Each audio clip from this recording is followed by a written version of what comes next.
कि कुछ लोग सोचते हैं कि हम वोट देने नहीं जाएंगे तो एक वोट से क्या नहीं हो जाएगा, क्या बिगड़ जाएगा। तो मैं कहना चाहूंगी कि अपने ताकत को समझिए, अपने अधिकार को समझिए और वोट देने जरूर जाएं, क्योंकि एक वोट से ही हार और जीत तय होती है। तो यदि आप वोट देने नहीं जाएंगे तो गलत लोग सत्ता में आ सकते हैं, क्योंकि कहा जाता है ये संसार हमारा कर्म भूमि है और कर्म ना करना भी एक कर्म ही होता है। तो क्यों नहीं होशपूर्ण तरीके से कर्म किया जाए। तो जितने भी लोग ऐसा सोचते हैं वोट देने नहीं जाएंगे, वो जरूर जाए, अपने कर्म को होशपूर्ण तरीके से करें। दूसरे लोग ऐसा सोचते हैं कि वोट देने नहीं जाएंगे क्योंकि सारे नेता एक जैसे ही होते हैं, वादे तो करते हैं मगर निभाते नहीं है। तो मैं ये कहना चाहूंगी, हाँ हो सकता है अब तक होती आई है, लेकिन अगर आप बदलाव ही नहीं करोगे तो कैसे परिवर्तन आएगा समाज में। तो आपको बदलाव चाहिए तो सबसे पहले खुद से बदलाव लाना होगा कि हमें नेता को बदलना होगा। नेता बदलेंगे तो वो संभावना रहेगी कि परिवर्तन आ सकता है। तो कहा जाता है कि रिस्क ना लेना भी एक रिस्क ही होता है। तो क्या आप लोग तैयार हैं रिस्क लेने के लिए, जिताने के लिए?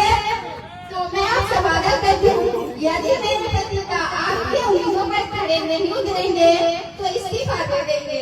बीच में जैसे योजना आई और उन्होंने कार्य नहीं किया तो मैं चाहती हूँ कि आप सभी लोग रिस्क लें और कुछ थोड़ा सा देश की जो दुर्गति हो रही है उस पर मैं बोलना चाहूंगी कि हमारे देश में लगभग 80 करोड़ लोगों को राशन दी जाती है मुफ्त में और इस पर खर्च होता है लगभग प्रति वर्ष 2,00,000 करोड़। आप समझ लो कितना बड़ा अमाउंट है।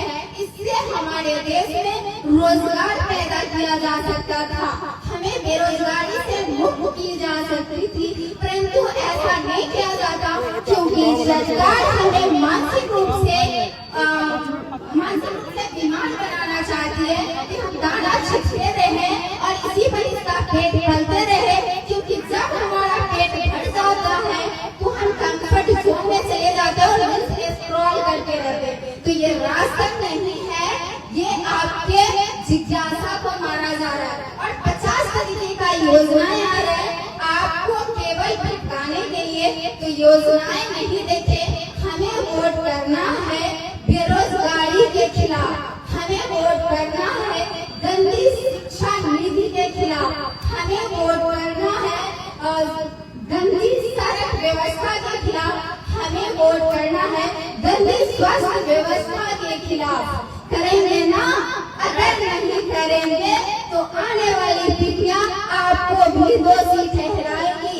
आपने भी बिका था 10,000 में, आप भी उतना ही बड़े गुनाहगार हो जितना इस देश के राजनेताएं हैं।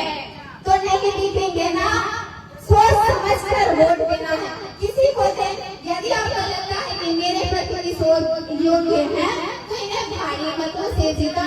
यदि आपको लगता है नहीं, जहाँ भी आपका तर्क शक्ति साथ दे रहा है वही वोट दे। और धन्यवाद। और एक बात और मेरे दिमाग में आया कि देश की जो बेरोजगारी बढ़ती जा रही है ना, ये हमारे देश के युवाओं के लिए बहुत ही गलत है। वो 3 भागों में बढ़ सकते हैं, क्योंकि जब पेट नहीं भरता तो कोई नैतिकता हमें याद नहीं आती। बहुत सारे युवा अपराधजनक कार्य कर सकते हैं, चोरी मर्डर, पेट भरने के लिए कुछ भी की जा सकते हैं। बहुत सारे युवा डिप्रेशन में जा सकते हैं, बहुत सारे नशे के शिकार हो सकते हैं, क्योंकि पेट नहीं भरता तो फिर डिप्रेशन होना ही लाजमी है। तो हमें बेरोजगारी के खिलाफ वोट देना ही होगा। और मेहनत तो बस एक छोटी सी शुरुआत है। यदि आपका प्यार और आशीर्वाद रहा तो ये लड़ाई राज्य और देश स्तर तक भी लड़ी जाएगी। आप सभी का बहुत बहुत धन्यवाद।